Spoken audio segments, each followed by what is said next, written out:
कोविड-19 की वैक्सीन की तैयारी में हुई पेशरफ्त का जायजा लेने के लिए वजीर-आजम की सदारत में टास्क फोर्स का इजलास। 30 से ज्यादा भारतीय अद्वियात की तैयारी का काम जारी, कुछ दवाएं तजर्बे के मरहले में।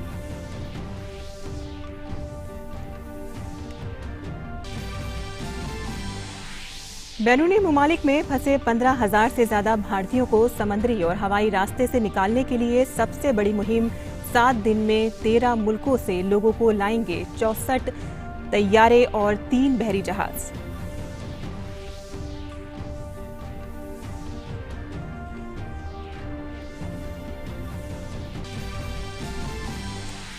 वजीर सेहत की सदारत में कोविड-19 से मुतालिक वुज़रा के ग्रुप का 14वां इजलास। वबा से निपटने की तदाबीर पर हुआ तफसीली गौर ख़ौस।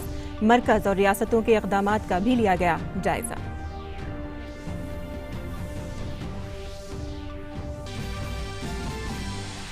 मरकज ने कहा कि इस साल शुमाल मशरिक़ दिल्ली के अलावा मुल्क में नहीं होगा 10वीं का CBSE का इम्तिहान। 18 से 23 जुलाई तक होगा JEE मेंस और 26 जुलाई को होगा नीट। अगस्त में होगा JEE एडवांस इम्तिहान।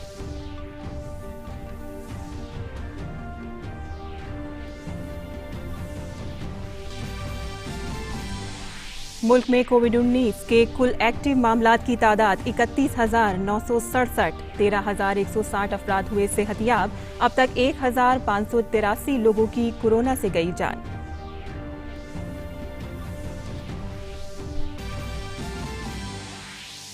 और दुनिया भर में कोरोना से 36 लाख लोग मुतासिर, 2,51,000 से ज्यादा अफराद की गई जान। अमेरिका में अब तक 11,80,000 से ज्यादा मुतासिर, 69,000 की मौत।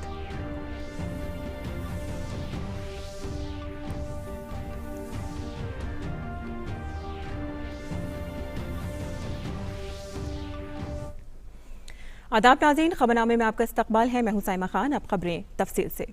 मुल्क भर में जारी लॉकडाउन के दरमियान कोरोना वायरस की वैक्सीन तैयार करने से मुतालिक पेशरफ्त का वज़ीर आज़म ने मीटिंग में करके जायजा लिया।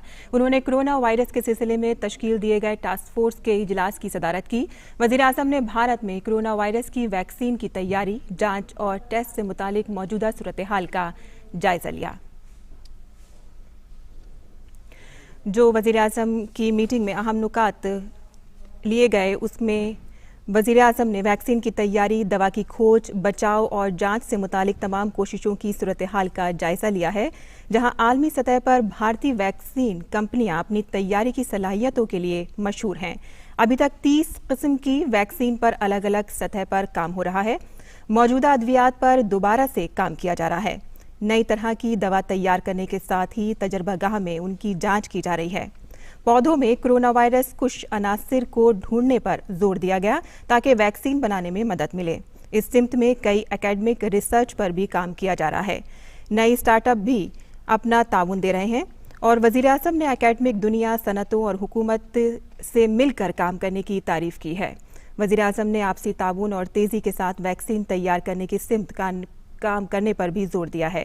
वज़ीर आज़म ने कंप्यूटर साइंस, केमिस्ट्री और बायोटेक्नोलॉजी साइंसदानों के एक साथ काम करने की भी तारीफ की है और वज़ीर आज़म ने एक हैकाथन मुनाकिद करने का भी मशवरा दिया है। आपको एक बार फिर से इस मीटिंग के अहम नुकात बता देते हैं, जहां वज़ीर आज़म ने वैक्सीन की तैयारी, दवा की खोज, बचाव और जांच से मुतालिक तमाम कोशिशों की सूरत हाल का जायजा लिया है। आलमी सतह पर भारतीय वैक्सीन कंपनियां अपनी तैयारी की सलाहियतों के लिए मशहूर हैं। अभी तक 30 किस्म की वैक्सीन पर अलग अलग सतह पर काम हो रहा है। मौजूदा अद्वियात पर दोबारा से काम किया जा रहा है। नई तरह की दवा तैयार करने के साथ ही तजर्बागाह में इनकी जांच की जा रही है और पौधों में कोरोना वायरस कुछ अनासिर को ढूंढने पर जोर दिया गया ताकि वैक्सीन बनाने में मदद मिले। इस सिमत में कई एकेडमिक रिसर्च पर काम किया जा रहा है। नई स्टार्टअप भी अपना ताउन दे रहे हैं। वज़ीर आज़म ने एकेडमिक दुनिया, सनतों और हुकूमत से मिलकर काम करने की तारीफ की है। वज़ीर आज़म ने आपसी ताउन और तेज़ी के साथ वैक्सीन तैयार करने की सिमत में काम करने पर जोर दिया है। वज़ीर आज़म ने कंप्यूटर साइंस, केमिस्ट्री और बायोटेक्नोलॉजी साइंसदानों के एक साथ काम करने की तारीफ की है। वज़ीर आज़म ने एक हैकाथन मुनाकिद करने का भी मशवरा दिया है। वज़ीर-ए-आज़म नरेंद्र मोदी ने पुर्तगाल के अपने हम मनसब से टेलीफोन पर गुफ्तगू की। दोनों लीडरों ने कोविड-19 वबा से पैदा सूरत हाल का जायजा लिया। दोनों वज़ीर-ए-आज़म ने सेहत और इक़्तिसादी शोबे पर पड़ने वाले गलत असरात पर काबू के लिए दोनों ममालिक में बढ़ती जा रही एहतियात पर तबादला ख्याल किया। वज़ीर-ए-आज़म ने इस बहरान से मौसर ढंग से निमटने के लिए पुर्तगाली हम मनसब की तारीफ की। दोनों लीडरों ने मौजूदा सूरत हाल से निमटने के लिए एक दूसरे को हर मुमकिन ताउन करने की तजवीज़ दी। दोनों रहनुमाओं ने कोविड-19 से लड़ाई में रिसर्च के शोबे में ताउन पर इत्तेफाक किया। वज़ीर-ए-आज़म मोदी ने पुर्तगाल में भारतीय सयाहों की वीज़ा की मुद्दत में इजाफे पर शुक्रिया अदा किया। ये सयाह लॉकडाउन की वजह से भारत वापस नहीं आ सके। पुर्तगाली वज़ीर-ए-आज़म ने भारत में पुर्तगाल के शहरियों को दी जा रही मदद के लिए पीएम मोदी को शुक्रिया कहा।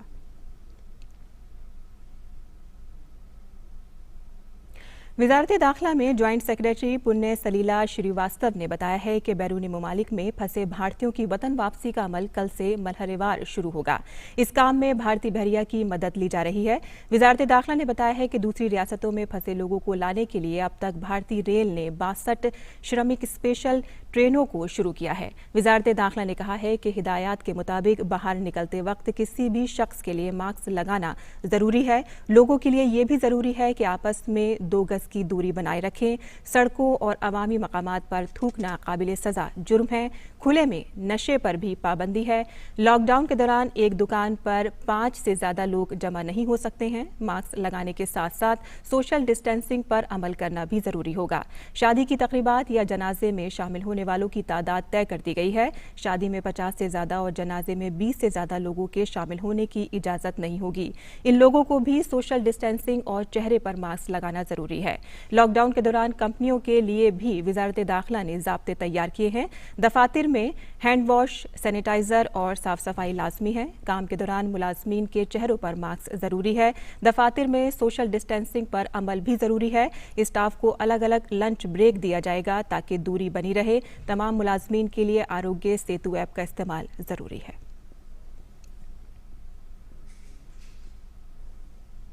और वजारत दाखिला के तर्जुमान ने कहा है कि हुकूमत ने बैरून ममालिक में फंसे भारतीय शहरियों को वहां से वतन लाने की इजाज़त दे दी है। उन्होंने कहा कि कोरोना वायरस के बगैर अलामतों वाले अफराद को ही सफ़र की इजाज़त होगी। हवाई यात्रा के लिए नॉन शेड्यूल्ड कमर्शियल फ्लाइट्स का इंतज़ाम किया जा रहा है। ये यात्राएं फेज्ड मैनर में 7 मई से प्रारंभ होंगी। फ्लाइट लेने से पहले यात्रियों की स्क्रीनिंग की जाएगी। केवल एसिम्प्टोमेटिक ट्रैवलर्स को ही यात्रा की अनुमति होगी। यात्रा के दौरान सभी यात्रियों को स्वास्थ्य मंत्रालय और सिविल एविएशन मंत्रालय द्वारा जारी किए गए प्रोटोकॉल्स जैसे हेल्थ प्रोटोकॉल्स आदि का पालन करना होगा। और वजारत दाखिला के तर्जुमान ने बताया कि बैरून मुल्क से लाए गए भारतीय शहरियों को 14 दिन के लिए क्वारंटीन में रहना होगा। उन्होंने कहा कि ये लोग महकमा सेहत की निगरानी में रहेंगे। गंतव्य पर पहुंचकर सभी को आरोग्य सेतु ऐप पर रजिस्टर करना होगा। सभी की मेडिकल जांच की जाएगी। जांच के बाद संबंधित राज्य सरकार द्वारा उन्हें या तो अस्पताल में या इंस्टीट्यूशनल क्वारंटाइन में 14 दिन के लिए पेमेंट बेसिस पर रखा जाएगा। 14 दिन के बाद दोबारा कोविड टेस्ट किया जाएगा और हेल्थ प्रोटोकॉल के अनुसार अग्रिम कार्यवाही की जाएगी। शहरी हवाबाजी के वजीर हरदीप सिंह पुरी ने कहा कि बैरून ममालिक फंसे भारतीय शहरियों को लाने के लिए 7 मई से 13 मई तक 64 तैयारों की परवाजों का एहतमाम होगा। शहरी हवाबाजी के वजीर ने कहा कि गैर ममालिक में फंसे भारतीय शहरियों को वापस लाने के लिए 64 तैयारों से 9 मुल्कों से आने वाले 11 तैयारे तमिलनाडु में उतरेंगे।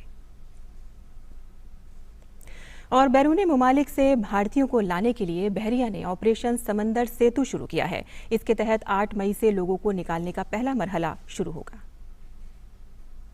मालदीव में फंसे भारतीय नागरिकों को निकालने के लिए माले स्थित भारतीय उच्चायुक्त पूरी तरह से सक्रिय है और इस बाबत माले से कोची के बीच पहली नाव सेवा शुक्रवार को संचालित होगी, जो लगभग 700 भारतीयों को वापस लाएगी।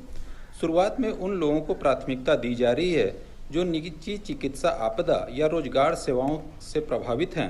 वहीं पर्यटन के लिहाज से फंसे कुछ दर्जन भारतीय भी इस पहली खेप में शामिल होंगे। मालदीव में 25,000 से ज़्यादा भारतीय हैं जो मुख्यतः दक्षिणी राज्यों से आते हैं और यहाँ की पर्यटन और अन्य सेवाओं में कार्यरत हैं। कोविड आपदा ने जहाँ सैकड़ों लोगों के रोजगार और व्यापार प्रभावित किए हैं, वहीं कईयों को निजी कारणों से परिजनों के पास जाने की जरूरत है। अब तक 50 से ज़्यादा भारतीय कोविड से ग्रस्त हुए हैं और राजधानी माले में कोविड संकट भी कईयों के वापसी का कारण बन रहा है। आने वाले दिनों में भारत सरकार के प्लान पर मालदीव में सैकड़ों भारतीयों की निगाहें टिकी हैं। दूरदर्शन समाचार के लिए कोलंबो से संतोष कुमार। और वजीर सेहत हर्षवर्धन ने कल गुजरा के आला सतही ग्रुप के 14वें इजलास की सदारत की। इसमें कोविड-19 से पैदा सूरत हाल का जायजा लिया गया। मीटिंग में कंटेनमेंट से मुतालिक लाएअमल और कोविड-19 से निपटने के पहलुओं पर गौर खौज किया गया। गुजरा के ग्रुप ने इस बात पर इत्मीनान जाहिर किया है कि अब कोविड-19 से हलाकत की शरह तकरीबन 3.2% और सेहतयाब होने की शरह 25% से ज्यादा हो चुकी है। इसे मुल्क में लॉकडाउन, क्लस्टर मैनेजमेंट और कंटेनमेंट लाएअमल का मुस्बत असर माना जा सकता है। वुज़रा के ग्रुप ने पीपीई, मास्क, वेंटिलेटर के मयार से मुतालिक ज़वाबित का सख्ती से निफाज होने पर जोर दिया। इसके लिए तयशुदा मयारात की बुनियादी पाबंदी यकीनी बनाने के लिए रैंडम जांच पर भी जोर दिया गया। वजारत सेहत ने कहा है कि पूरा मुल्क कोरोना से जंग में मसरूफ है, लेकिन ये भी ज़रूरी है कि वेंटिलेटर से होने वाली बीमारियों पर भी तवज्जो दी जाए। वेक्टर बॉर्न डिजीज़ हैं, जैसे डेंगू है, चिकनगुनिया है, मलेरिया है। ये 3 विशेष रूप से बीमारियां हैं और इस समय इनके केसेस आने शुरू हो जाते हैं। इनके संदर्भ में जो तैयारियां हैं उनकी समीक्षा की है। कोरोना वायरस के कंट्रोल में पूरी तरह से बिजी रहते इन महत्वपूर्ण विषयों पर ध्यान कहीं बट ना जाए। कैसे सरकार की और गैर सरकारी सारी एजेंसीज के बीच में कोऑर्डिनेशन करके रखना है, कैसे लोगों को RWS के माध्यम से इस परिस्थिति में भी इसके बारे में एजुकेट करना है, सेंसिटाइज करना है।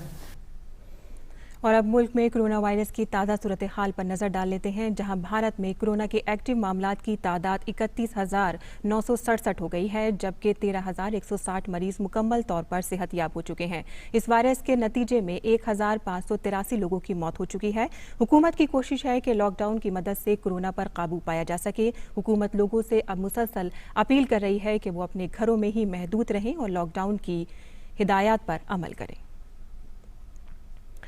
और फ़रोग़ इंसानी वसाइल के वज़ीर रमेश पोखरियाल निशंक ने ज्वाइंट एंट्रेंस एग्ज़ाम यानी कि JEE mains exam, JEE advance exams और नीट एग्ज़ाम की तारीखों का ऐलान किया है। JEE मेंस एग्ज़ाम्स 18 जुलाई से 23 जुलाई के दरमियान होंगे, जबकि JEE एडवांस इम्तिहान अगस्त में होंगे। वहीं मेडिकल कॉलेजों में दाखिले के लिए नीट एग्ज़ाम्स 26 जुलाई को होंगे। रमेश पोखरियाल ने कहा है कि CBSE के बकिया इम्तिहानात की तारीखों का ऐलान हम 1-2 दिन में करेंगे। हमने तय किया है कि 19 जुलाई 2020 से 23 जुलाई 2020 तक ये JEE की परीक्षाएं होंगी। 16,84,000 छात्र इस समय नीट की परीक्षा में बैठ रहे हैं। 26 जुलाई को नीट की जो परीक्षा होगी उसके लिए मैं आपको शुभकामनाएं। और फ़रोग़ इंसानी वसाइल की वजारत ने इत्तला दी है कि 2020 में मुल्क भर में 10वीं जमात के CBSE के इम्तिहान नहीं होंगे, सिर्फ शुमाल मशरक़ी दिल्ली में इम्तिहानात होंगे। CBSE के 12वीं जमात के 29 मज़ामीन का इम्तिहान होगा। मुल्क भर में जारी लॉकडाउन की वजह से इम्तिहानात मुलतवी किए गए थे।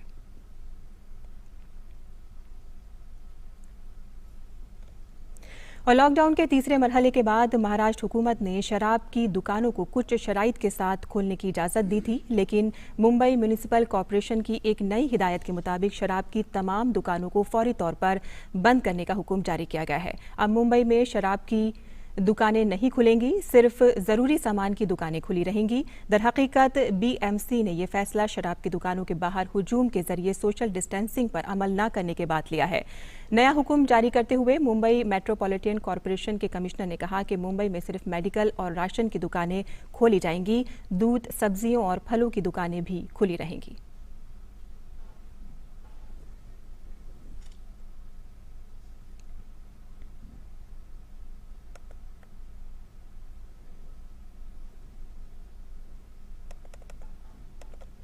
और महाराष्ट्र के नासिक जिले के कबाइल अक्सरियती इलाके में आशा कारकुनान कोरोना के बारे में बेदारी बढ़ा रही हैं। ये कारकुनान लोगों को कोरोना से बचाव की तदाबीर और एहतियात के बारे में जानकारियां दे रही हैं।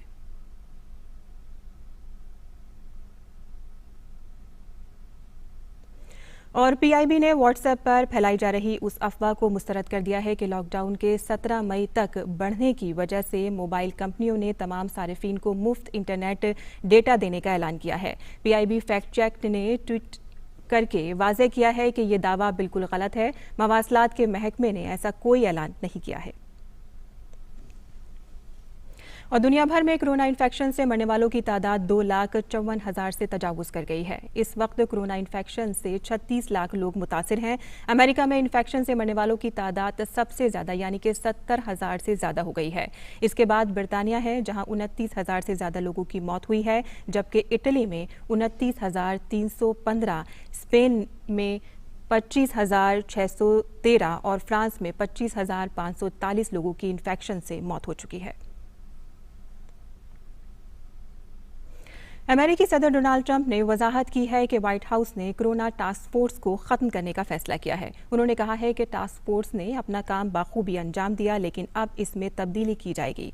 अमेरिकी नायब सदर माइक पेंस ने भी कहा है कि कोरोना टास्क फोर्स आइंदा कुछ हफ्तों में खत्म कर दी जाएगी। फिल वक्त अमेरिका में रोजाना औसतन 20,000 कोरोना मामला सामने आ रहे हैं, जबकि रोजाना 1,000 से ज्यादा लोगों की जानें जा रही हैं। अमेरिका में फिलहाल 12 लाख अफराद कोविड-19 से मुतासिर हैं और तकरीबन 70,000 से ज्यादा लोगों की जानें तल्फ हो चुकी हैं। वहीं भारत में कोरोना के ताज़ा तरीन अदाद-ओ-शुमार अब से ज़रा देर पहले आए हैं और इनके मुताबिक मुल्क में कोरोना की एक्टिव मामलात की तादाद 33,514 हो गई है। अब तक 14,182 मरीज मुकम्मल तौर पर सेहतयाब हो चुके हैं। इस वायरस के नतीजे में 1,694 लोगों की मौत हो चुकी है। हुकूमत की कोशिश है कि लॉकडाउन की मदद से कोरोना पर काबू पाया जा सके। हुकूमत लोगों से अब मुसलसल अपील कर रही है कि वो अपने घरों में ही महदूद रहें और लॉकडाउन की हिदायत पर अमल करें। और कोरोना वायरस के खतरे को देखते हुए दुनिया भर में खेल मुकाबले मुलतवी कर दिए गए हैं, जबकि खिलाड़ी भी लॉकडाउन की वजह से अपने घरों में ही कैद हैं। अब क्रोएशिया में सूरत हाल मामूल पर आ रही है और खेलों की सरगर्मियां भी यहां देखने को मिलने लगी हैं। लॉकडाउन में ढील के बाद रियो ओलंपिक में मर्दों के डबल स्किल फातेह वेलिम और मार्टिन स्नोकविच अपनी रोइंग बोट के साथ प्रैक्टिस करते हुए नजर आए। इन दोनों खिलाड़ियों की निगाहें अगले साल के ओलंपिक पर मरकूज हैं। गौरतलब है कि कोविड-19 वबा की वजह से इस साल जापान में होने वाले ओलंपिक को अगले साल तक के लिए मुलतवी कर दिया गया है।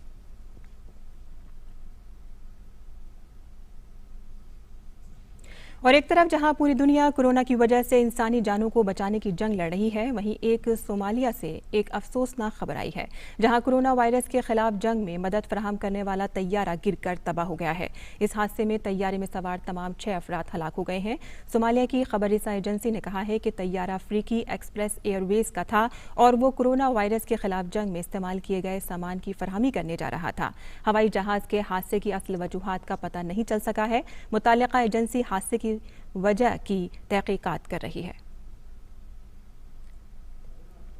हुकूमत ने पेट्रोल और डीजल पर एक्साइज ड्यूटी बढ़ा दी है। पेट्रोल पर एक्साइज ड्यूटी में 10 रुपये फी लीटर, जबकि डीजल पर 13 रुपये फी लीटर का इजाफा किया गया है। बढ़ी हुई कीमतों का इत्तलाक मंगल की आधी रात से हो गया है। ताहम राहत की बात यह है कि सारिफीन के लिए पेट्रोल डीजल की कीमत में कोई इजाफा नहीं होगा। लोगों को पुरानी शरहों पर ही पेट्रोल और डीजल मिलेगा। कीमतों में इजाफे से हासिल होने वाला महसूल इंफ्रास्ट्रक्चर समेत तमाम तरक्याती कामों में खर्च होगा। इससे कबल दिल्ली के केजरीवाल हुकूमत को ही पेट्रोल और डीजल की कीमतों में इजाफा कर चुकी है। और जम्मू कश्मीर के अवंतीपोरा में हिफाजती दस्तों को कामयाबी मिली है। हिफाजती दस्तों और दहशतगर्दों के दरमियान तसादुम के दौरान एक दहशतगर्द को हलाक कर दिया गया। हलाकशुदा दहशतगर्द के पास से बड़ी तादाद में असला और गोला बारूद बरामद किया गया। इत्तला के मुताबिक हिफाजती दस्तों ने अवंतीपोरा के पंपोर का मुहासरा कर लिया था, जहां 2 या 3 दहशतगर्दों के छुपे होने का खदशा जाहिर किया जा रहा था। वहीं जम्मू कश्मीर की साबिक वज़ीर आला महबूबा मुफ्ती को पब्लिक सिक्योरिटी एक्ट के तहत हिरासत में रखने की मुद्दत में 3 माह की तौसी कर दी गई है। वो गुज़िश्ता साल अगस्त से ही ज़ेर हिरासत हैं। कोरोना वायरस के बहरान की वजह से महबूबा मुफ्ती को जेल से उनके घर में मुंतकिल कर दिया गया था, लेकिन वो अभी भी हिरासत में हैं। महबूबा मुफ्ती अगले 3 माह तक PSA के तहत हिरासत में रहेंगी। उन्हें गुज़िश्ता साल 5 अगस्त को उस वक्त हिरासत में लिया गया था जब मरकज़ ने रियासत का खुसूसी दर्जा ख़त्म कर दिया था। और अब बात रमज़ान और कोविड-19 की वजह से रमज़ान के दौरान बरती जाने वाली एहतियाती तदाबीर की।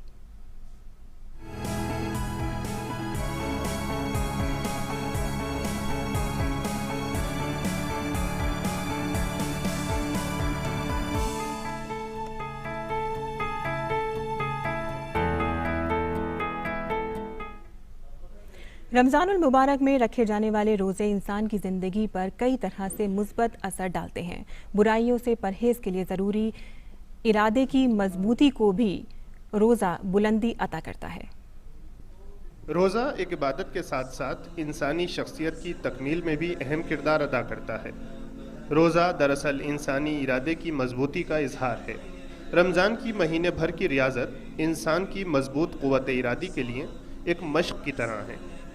इंसान की शख्सियत उसकी बहुत सी आदतों का मजमुआ होती है। उनमें से बहुत सी आदतें वो हैं जो इरादे की कमज़ोरी का सबब बनती हैं। कमज़ोर क़ुव्वत इरादी इंसान की शख्सियत की तकमील में बड़ी रुकावट साबित होती है। रमज़ान में फ़र्ज़ किए गए रोज़े आदतों पर इरादे को गलबा दिलाने की रियाजत हैं। रोज़े की ख़ुसूसियत ये है कि उसमें भूख की शिद्दत और ग़िज़ा की फराहमी के बावजूद इंसानी इरादा उसको खाने से रोके रखता है। प्यास से हलक चटक रहा होता है, लेकिन इंसानी इरादा सामने रखा हुआ पानी पीने से बाज रखता है। इस रियाजत से जब इंसानी इरादे को वो मजबूती मिल जाती है कि वो जायज़ ज़रूरियात तक से ख़ुद को रोक सके, तो फिर उसके लिए बुराइयों से बचना बहुत आसान हो जाता है। मजबूत क़ुव्वत इरादी ज़िंदगी के मुख्तलिफ महाज़ों पर कामयाब और सुरखरू करती है। रमज़ानुल मुबारक में दूसरों की खबरगिरी और मदद की ताकीद करके इंसान को खुद से ज़्यादा दूसरों के लिए जीने का आदी बनाया जाता है। यही वजह है कि अक्सर लोग रमज़ान में ज़कात अदा करते हैं। समाज के कमज़ोर तबके के बारे में निस्बतन मजबूत तबके की जिम्मेदारी तय करना ज़कात की असल है। कोरोना वायरस के कहर के दरमियान जहां रमज़ान की कुछ सरगर्मियां महदूद हो गई हैं, वहीं इन हालात ने नेकी के मौक़े भी पैदा किए हैं। ऐसे में जबकि बहुत से लोगों को मदद की ज़्यादा ज़रूरत है, खैरात और ज़कात की मानवियत ज़्यादा बेहतर तरीके से समझी जा सकती है। लॉकडाउन की वजह से रमज़ान की नौयत में आई तब्दीली का एक मुस्बत पहलू ये है कि अब उसकी इबादत में सादगी मज़ीद बढ़ गई है, जो कि खुद रमज़ान का मतलूब व मकसूद रहा है। मालिक अश्तर, DD न्यूज़। और मुल्क के उलमा ने लोगों से अपील की है कि वो रमज़ान के दौरान लॉकडाउन का ख्याल रखें। इबादत के दौरान सोशल डिस्टेंसिंग पर भी अमल करने को कहा गया है। कोरोना वायरस के सबब मुल्क में लॉकडाउन का सिलसिला चल रहा है। मरकज़ी और सूबाई हुकूमत की जानिब से मुसलसल एहतियाती तदाबीर पर अमल करने की गुजारिश की जा रही है। हम सब एहतियाती तदाबीर पर अमल करते हुए नमाज़ों का अहतमाम घर में करें, तरावी की नमाज भी घर में अदा करें, जुमे के दिन ज़ोहर की नमाज घर में अदा करें, इफ्तारी भी घर में करें, मुसलसल सारी इबादतों का सिलसिला घर में जारी रखें। बिलखुसूस मैं तमाम नौजवानों से, ख़वातीन से गुजारिश करना चाहता हूँ कि आप किसी तरह की शॉपिंग वगैरह के लिए घर से बाहर ना निकलें। बहुत ही सादगी के साथ रमज़ानुल मुबारक का एहतमाम करें और मुसलसल कोरोना वायरस से आलम इंसानियत को और वतन अजीज़ हिंदुस्तान को नजात के लिए दुआ करते रहें। इस रमज़ान में आलमी वबा कोरोना वायरस के ताल्लुक़ से अपने मुल्क हिंदुस्तान के बाशिंदों से ये अपील करना चाहता हूँ कि कोरोना वायरस आलमी वबा की शक्ल इख्तियार कर चुका है। इससे अपने आप को बचाना हम सब की बुनियादी ज़िम्मेदारी है।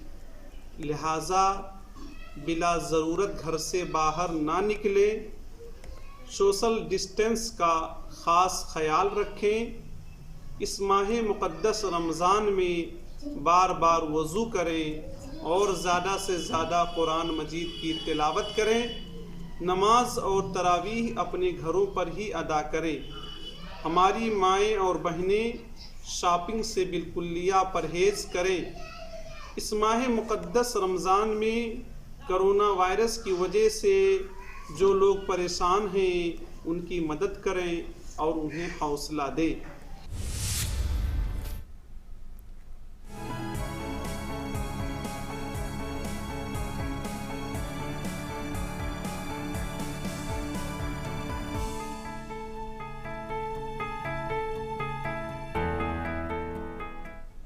मज़ीद खबरों की जानिब रुख कर लेते हैं, जहां बच्चे हमेशा अनोखे तरीके से अपने जज्बात का इजहार करते हैं और इसीलिए यूनिसेफ ने ब्राज़ील के लिए एक प्रोग्राम फीलिंग्स ऑन पेपर मुतारुफ कराया है ताकि कोरोना वबा की वजह से लॉकडाउन के इस दौर में बच्चों का जहनी तनाव कम किया जा सके और वो अपनी तख्लीकी सलाहियत लोगों के सामने रख सकें। बच्चों ने कागज़ पर बेहद खूबसूरत तरीके से ड्राइंग के जरिए ये दिखाने की कोशिश की कि वो मौजूदा वक्त में कितने खुश हैं और उन्हें बोरियत का सामना नहीं है। दरहकीकत वजारत सेहत के मुताबिक ब्राज़ील में अब तक 1,14,000 से ज़्यादा कोरोना वायरस इन्फेक्शन के मामला सामने आ चुके हैं, जबकि तकरीबन 8,000 मौत हो चुकी हैं। आरोग्य सेतु ऐप बनाने वाली टीम ने एक बार फिर वाज़ेह किया है कि इस ऐप की वजह से लोगों की निजी और हसास जानकारियों से कोई समझौता नहीं होता। टीम का कहना है कि ये ऐप पूरी तरह से महफूज है। टीम ने उन बातों को मुस्तरद कर दिया है जिसमें डेटा के गैर महफूज होने का दावा किया गया था। और इसी के साथ ही खबरनामा ख़त्म पजीर होता है, लेकिन जाने से पहले आपको बता दें कि 3:15 पर दोपहर हम फिर हाजिर होंगे उर्दू बुलेटिन के साथ। अब इजाज़त दीजिए, आदाब।